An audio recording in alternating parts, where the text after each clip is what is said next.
Fadl, Bismillah. Are you ready? Yeah? You know the hadith, which one, Bill? I think Al-Arabun, I think, yeah. Fadl, Bismillah. When you're ready, inshallah. Jazakallah khair. Huh? Yeah, خلاص. تفضل.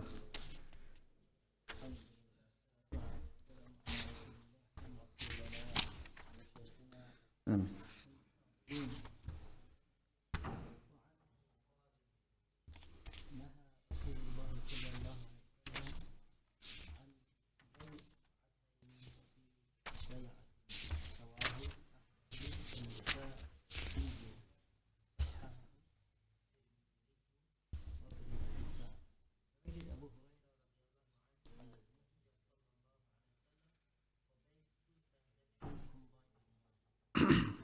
Bismillah, alhamdulillah, wa salatu wa salam ala rasulillah, sallallahu alayhi wa ala alihi wa sahbihi wa sallam, amma ba'd. This hadith is the hadith of Abu Hurairah radiallahu anhu arda.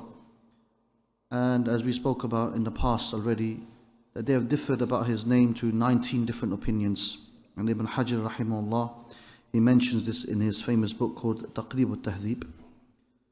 And in that he mentions اختلف في اسمه إلى 19 أقوالا أو قولا كما قال, into 19 different views.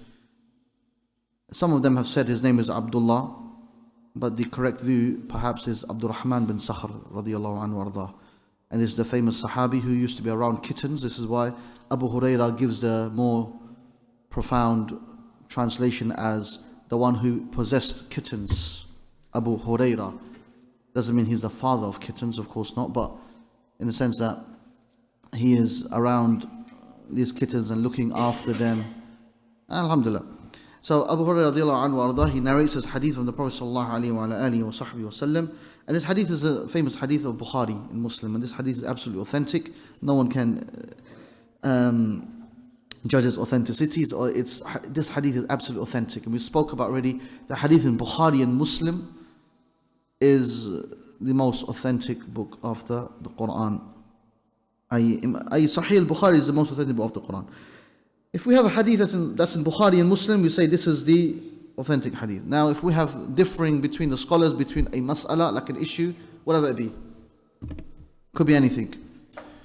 If you find a hadith in Bukhari and Muslim, it will remove the differing. The differing is there, but the fact that the hadith is found in Bukhari and Muslim, we're going to act upon what's in Bukhari and Muslim in order to denote the differing. Okay, very important to understand this. This is very important. This hadith, however, talks about a very specific, simple transaction, which is the Prophet ﷺ forbid 2 transactions in one, where there's a condition involved. For an example, someone says, I buy this on the condition that you buy this from me. There's 2 transactions taking place in order for one of the transactions to take place. Ash-shartu ala al-bay'. So this is a condition upon the transaction, not fil bay', not in the transaction. So yes, conditions are permissible to make in transactions when you're buying and selling, but when it comes to having 2 transactions in one, this is not allowed. This is forbidden completely. This hadith is authentic. There's no kalam on that. The next hadith is found in Abi Dawood. Naam.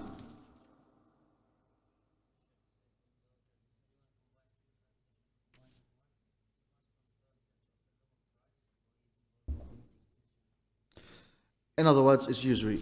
This is usury. This is 2 transactions in one is considered to be usury, and there is no way that a person can actually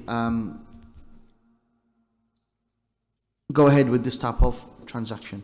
Al-riba. Al-riba is of 2 types. Riba al-fadl, riba al-nasi'a. Riba al-nasi'a has been explained by the scholars as when someone borrows a certain amount of money from an individual and he gives more in return. This is the famous, simple definition. Shaykh Sa'idi rahimahullah, the teacher of Shaykh ibn Uthaymeen, he said, this is the definition of riba. He said, if there's any naf'un, if there's any benefit that is taken from a loan, أي نفع ما جرى من القرض فهو الربا. هذا عين الربا. This is something which is considered to be usury. So this is not permissible in Islam, absolutely not allowed.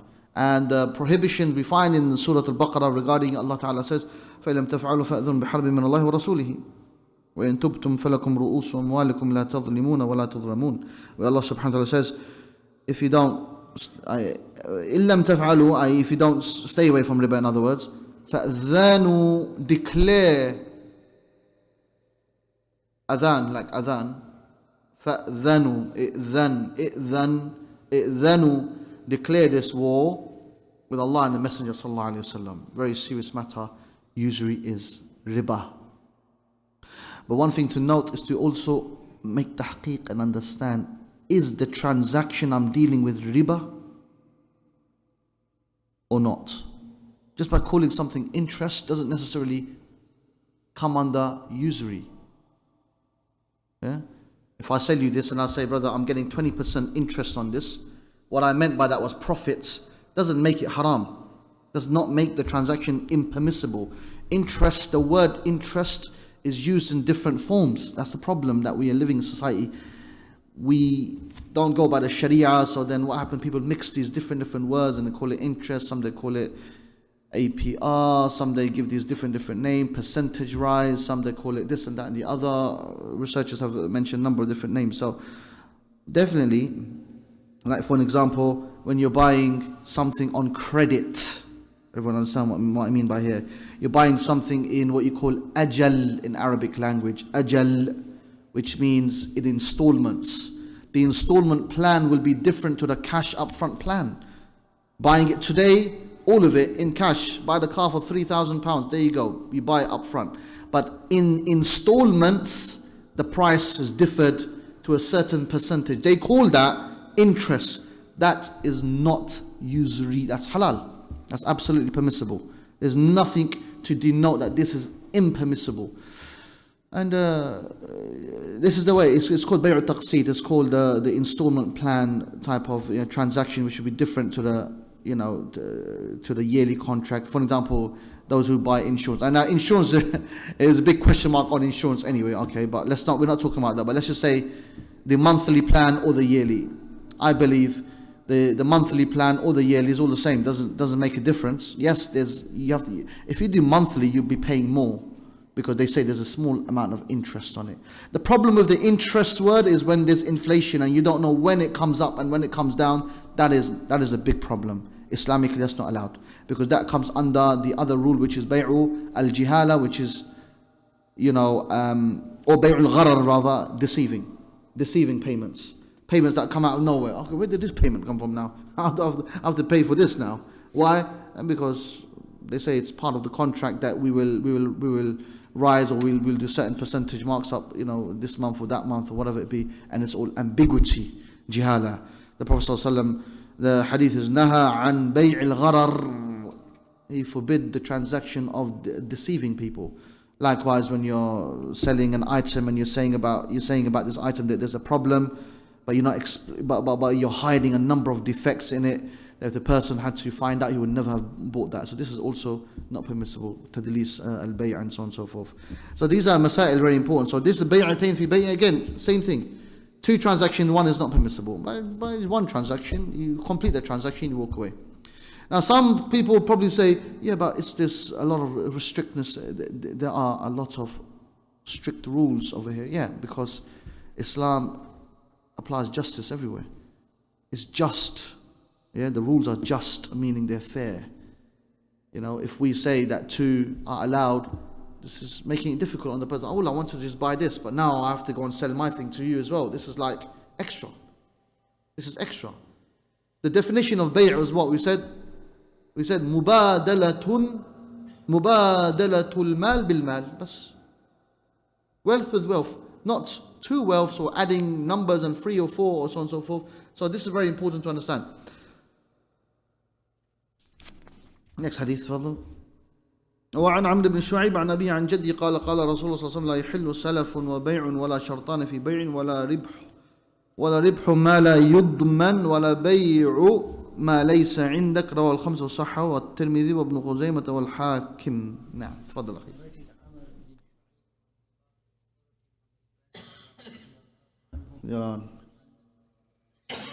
صلى الله عليه وعلى آله وصحبه وسلم.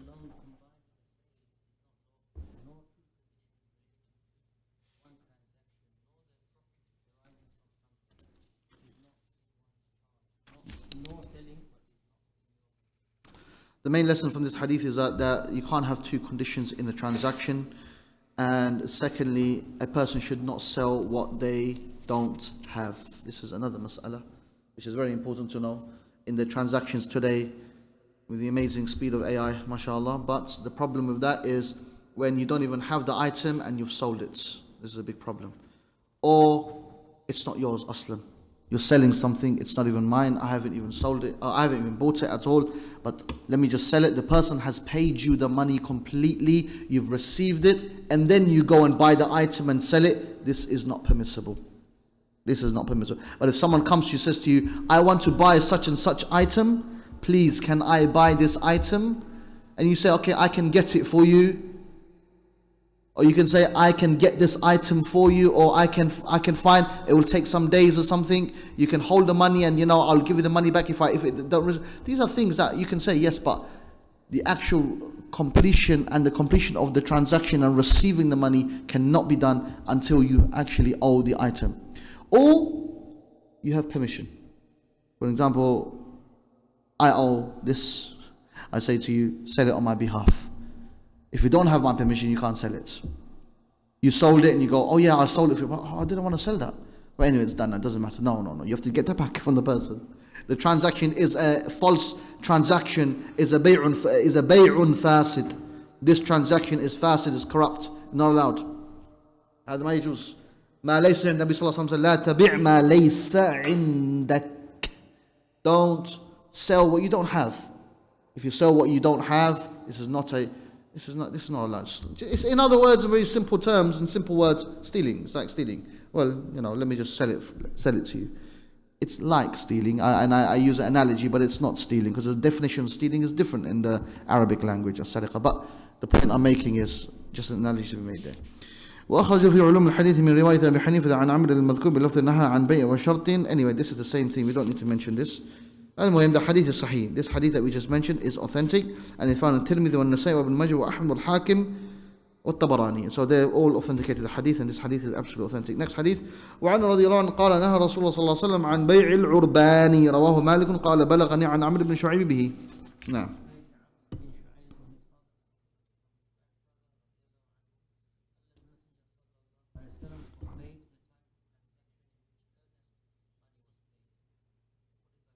Say that again, please. I love it when they just kind of copy the translation from somewhere online, and they don't even put any thought into actually how to translate it, how to make the person understand something. How are you going to understand that? It's very difficult. Unless you know the Arabic, al-urban or al-arabun or al-erbun bil-alif, all of this is talking about down payments. A payment that you put down to buy this, or buy an item, buy a house, buy something, and later on you come back, you say, I don't want this.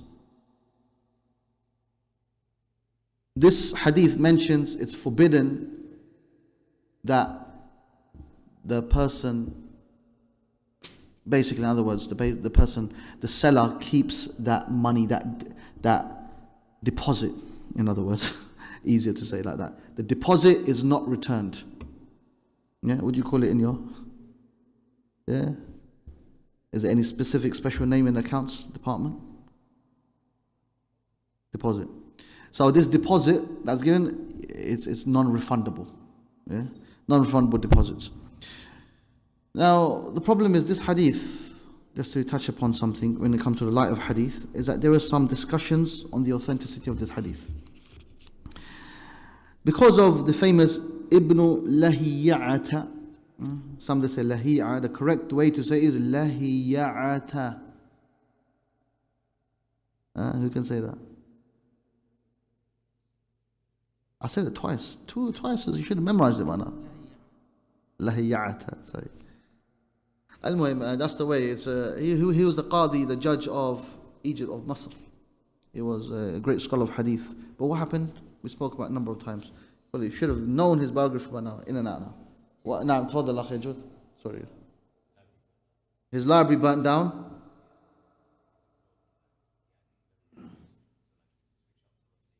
Why would he do that though?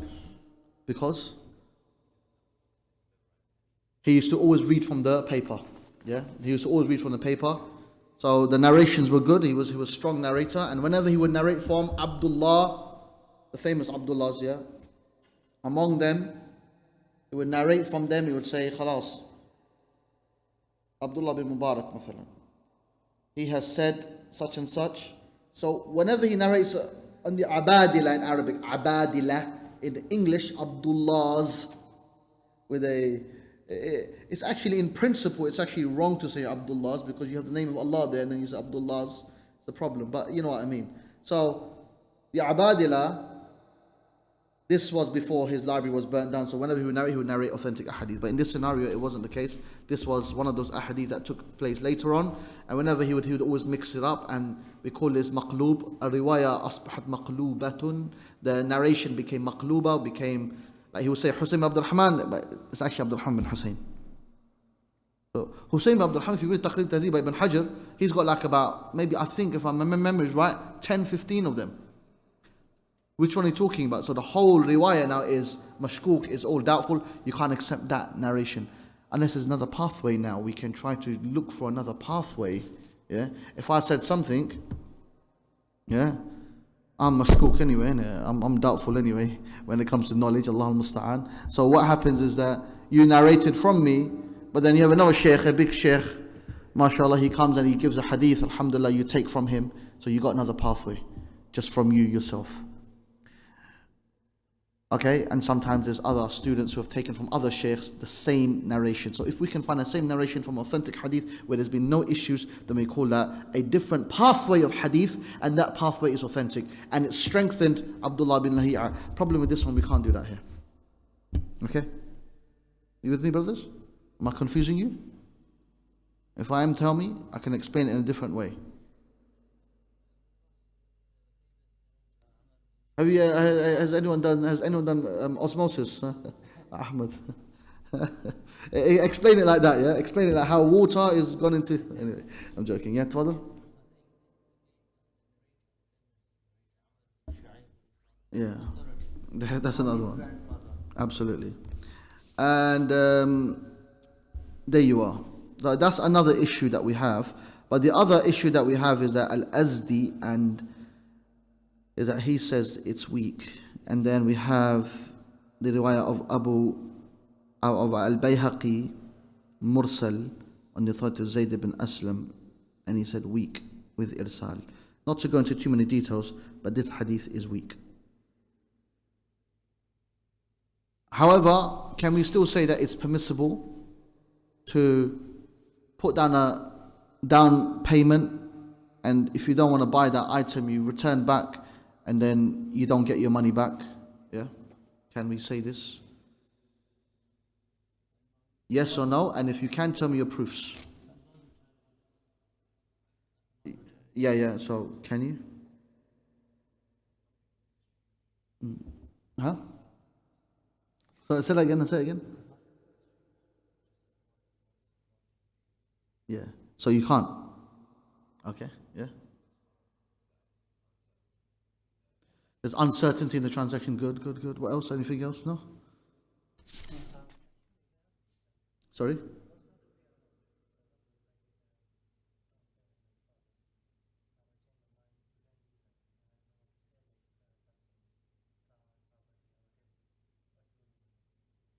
Yeah, that's what we're talking about now. That's what we're talking about now. So say I'm selling you something, I'm selling you this item, right? I say to you, okay, you got to put a down payment first. You got to put a deposit if you're really going to buy this. You say, I'll come back in 3 days.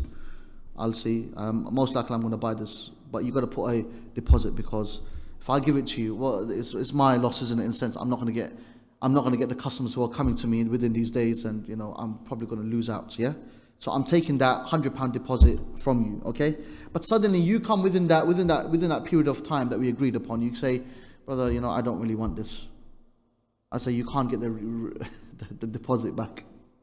Okay, you understand? So this issue, now the scholars differed into two views. Qawlan fi mas'ala. Yeah? Some of them they said it's allowed, some of them said it's not allowed. Those who said it's not allowed, they based it on this hadith being weak. They said this hadith, the Prophet ﷺ forbid the transaction of putting down payments and then the seller taking it when the person comes back and returns the item. So it stays with the seller, even the money, yeah? You with me? They said this hadith is weak, it cannot be acted upon. Yes? Another opinion is, no, it's authentic, it's allowed. And that was the view of the Hanabila. Imam Ahmad bin Hanbal's madhab, they said this. Bear in mind, some of you are writing down, remember exam time coming, inshallah, this is probably going to be one of the main questions, yeah? Probably, by the way, I say probably, I'm not going to say it will be. Anyway, inshallah, so, yeah. So those who said it's weak, so those who say no, he can't take it, he has to give that deposit back, it has to be refundable, it has to be refundable. Those who say no, it's non-refundable, it's the view of the Hanabila. And why? And I want you to understand, since you've studied this madhab aspect of the Hanabila, I want you to tell me why you think the Hanabila have said that. Just why you think, you don't need to give me the exact answer. And please don't go to ChatGPT, you won't find the answer there. I don't think so anyway, maybe you will.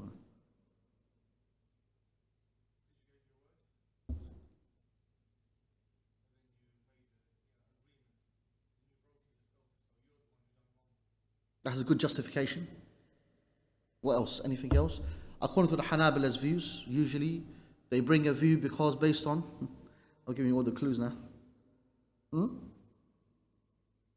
Yeah, okay, which one? No, you don't know. But yeah, that's a good point. So they have a proof that Umar radiallahu anh done this. And when Imam Ahmad bin Hanbal, and this is another proof that the Hanabila, Hanafi, Shafi'i, Maliki, they don't just come with opinions because they're just sleeping one day, they wake up and say, hey, I've got a new view today. They come with view because of hujjah, of daleel, of proof. Even the Hanafi madhab, even the Shafi'i madhab, Maliki, Hanabila, all of will bring a qawl, a view, subhanallah al-azim. Yani la yumkin, yani it's not possible for them to say, I'm coming with a view for the sake of coming with a view. Even the Hanafi madhab who disagreed with this, they make an analogy, so they do come with something. But if the ahadith are there, then of course, no one can then disagree. So Umar radiallahu anhu done this. This action was done by Umar radiallahu anhu. This hadith is in Bukhari.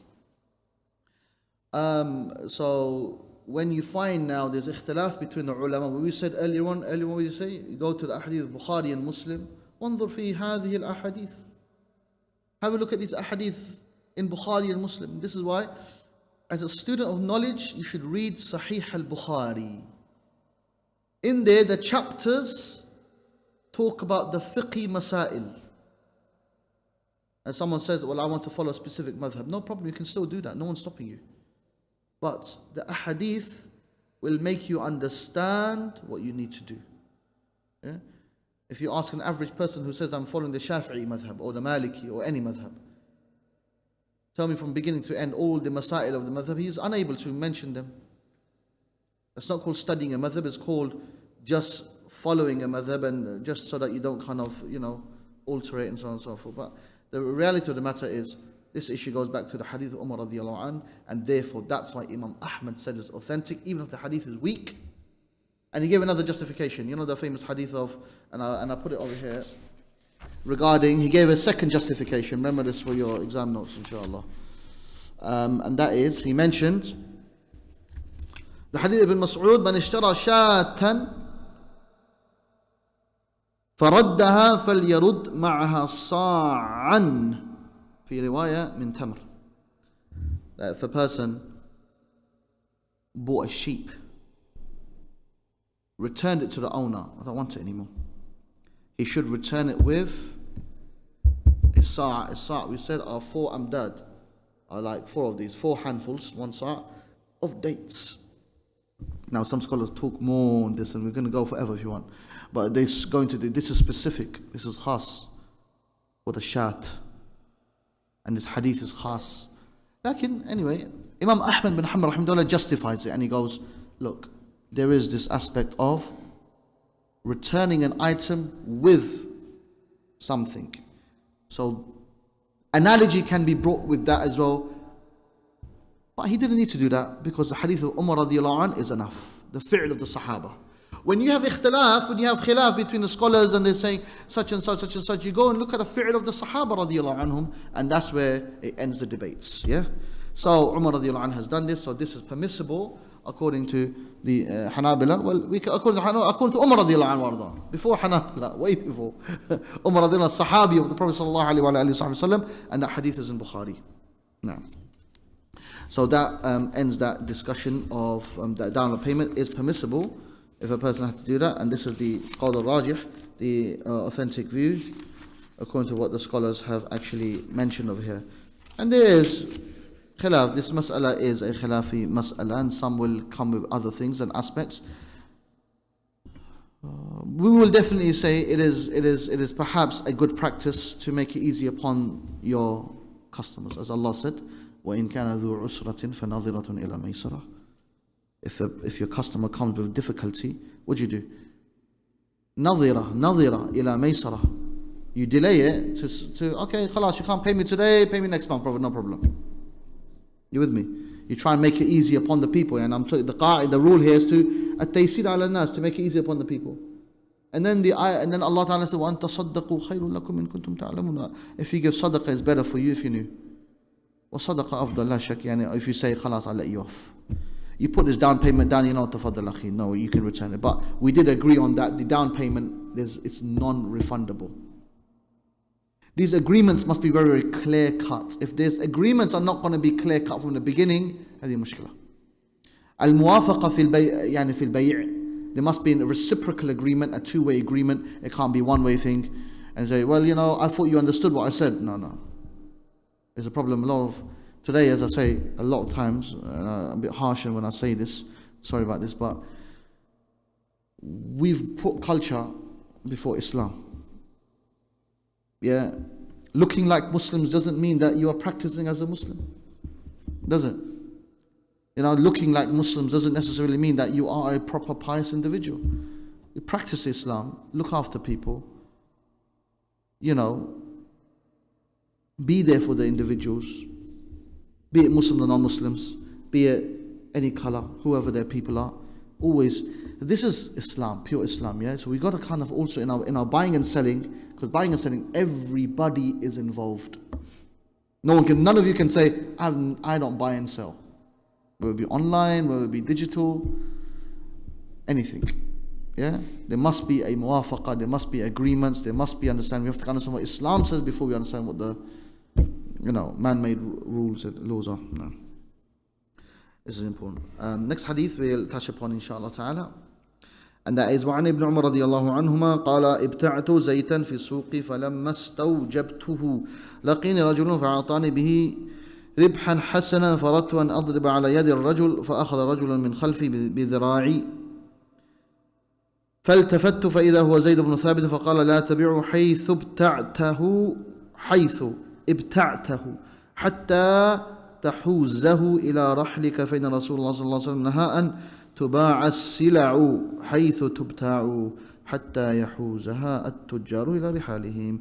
رواه أحمد وأبو داود واللفظ له صححه ابن حبان والحاكم. نعم.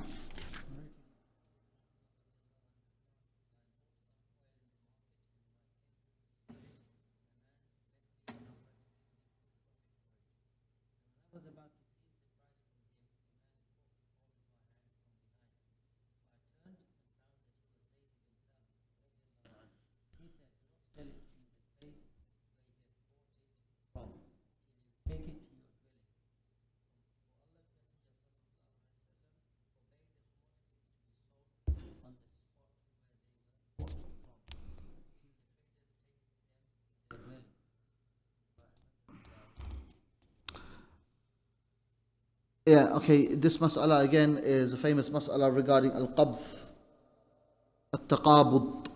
It's very important, especially when it comes to gold.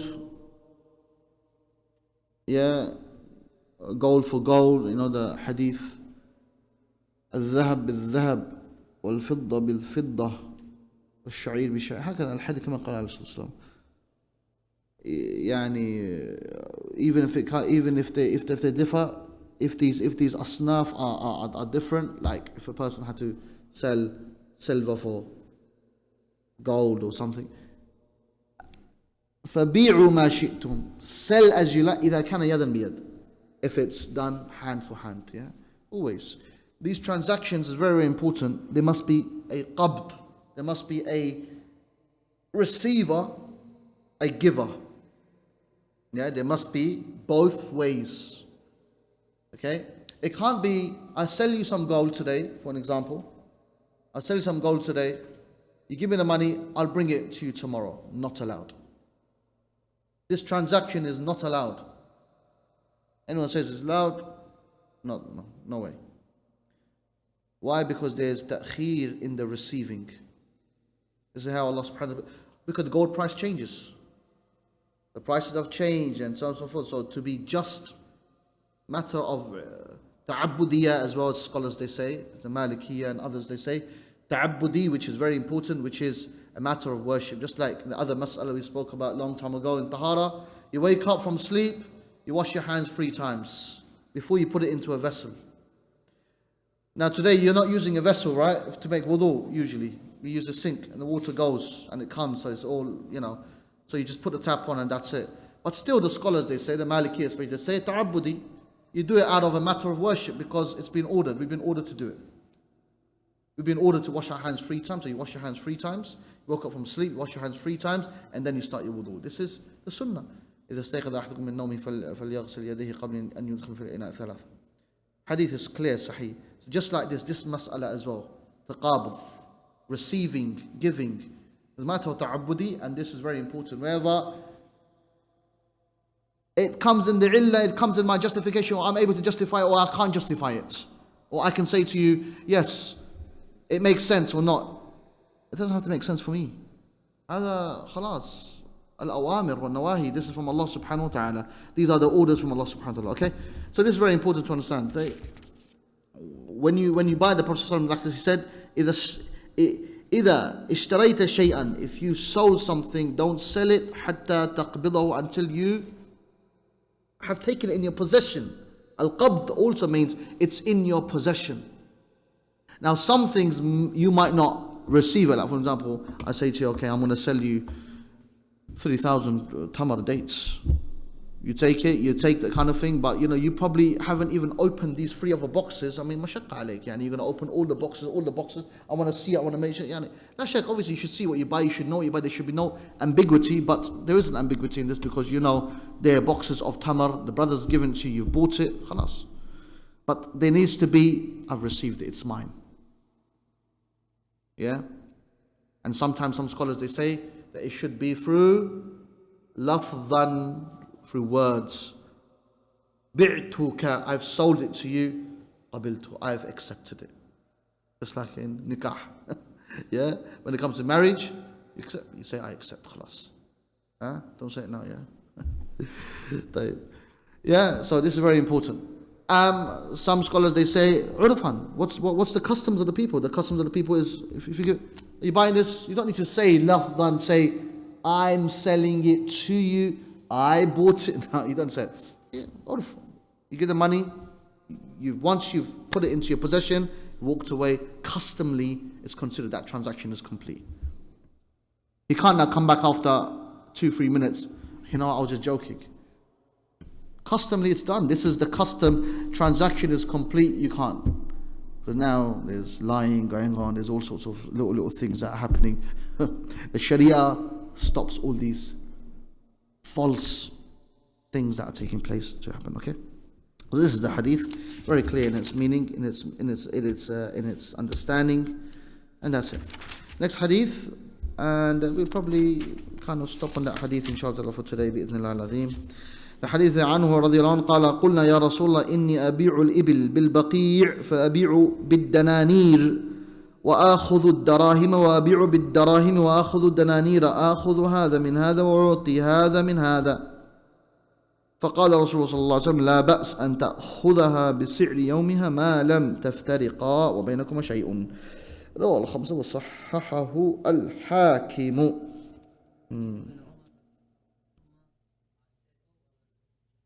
لا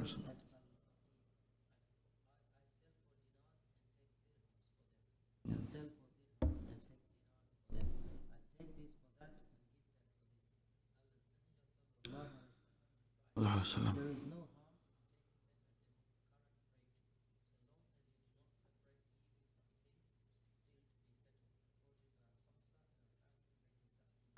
Okay, so this hadith again, the issue on currency, exchange, money exchange, very simple, permissible, nothing wrong in that. So long it's that day's transaction, that day's سعر يومي هذا, يعني سعر يوم, from that specific days. You can't say, again, the same issue with, as I said to you earlier on, regarding selling gold and then receiving it the next day or the third day or the fourth day or a year later. Oh yeah, I forgot, okay, what was the price, okay, and then make up the price. And this happens a lot, by the way, in the way the system is today, nowadays. And this is why the issue regarding gold is a big debate between scholars regarding selling gold online. And a lot of them have forbidden this transaction to be done online. Said the transaction of gold should not be done online. This is a famous view and perhaps the most authentic in the chapter in regards to that. There are some mashayikh that have allowed a certain way to do that, but we'll discuss that maybe tomorrow, inshallah ta'ala. But generally, this was done, no problem. Dananir, akhud, or you have, he's selling a camel, for an example, he's selling the camels. He's selling the camel. فَأَبِيعُ بِالدَّنَانِيرِ, I'm selling it for dananir because they don't have dirhams, or they don't have the gold, or they don't have the silver, whatever.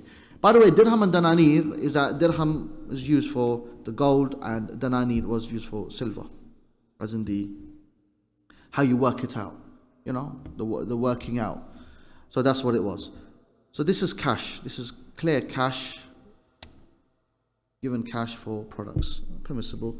Nothing wrong in any of this. We ask Allah subhanahu wa ta'ala to guide us. To grant us tawfiq wal ikhlas, with sincerity. We ask Allah subhanahu wa ta'ala to allow us to make our muamala, our dealings according to the Quran wa Sunnah Nabi sallallahu alayhi wa alihi wa sahbihi wa sallam. Tomorrow, inshaAllah ta'ala, the topics we're going to cover, inshaAllah ta'ala, would be an-najish, tanajush, we spoke about, bidding issue. But this is not just bidding, this is when you're increasing the price without the intention of buying it. We're going to talk about these words: muhaqala, muzabana, mukhabara, and athunya. And then we're going to talk about a few other ones: mulamasa, wal munabadha. Things we've done already anyway in the previous book that we started. Then we're going to speak about meeting people and putting the price high up without them knowing about the market price. Is another issue that we spoke about, called al-ghaban. And we're going to mention some of the proofs on that and the story behind it slightly. And then we may, if we've got time, then we can start talking about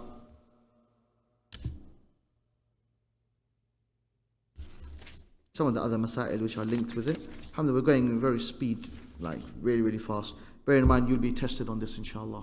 There will be an exam at the end of buying and selling, which is quite a bit, still got quite a lot to go through.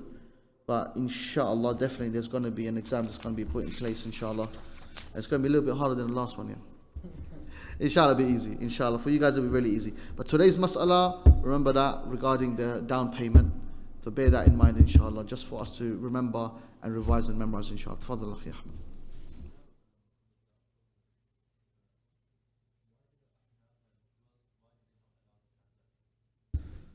Firstly, the hadith, they don't, perhaps the hadith has not come to them, number one, about Umar radiallahu anhu arda. And then they make an analogy, a similar analogy to the brother, Jazakallah khair, he said.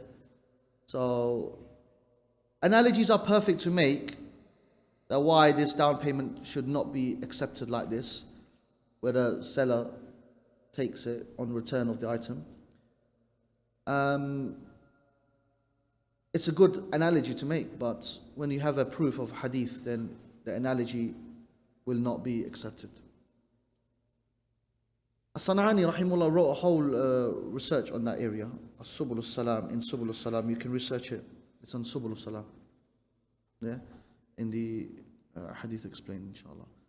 But the bottom line is Umar radiallahu anhu done this, and that's what we need to know. That's what really concerns us, inshallah. Yeah. In exam, you probably won't be asked why. So bear that in mind, inshallah. Yeah?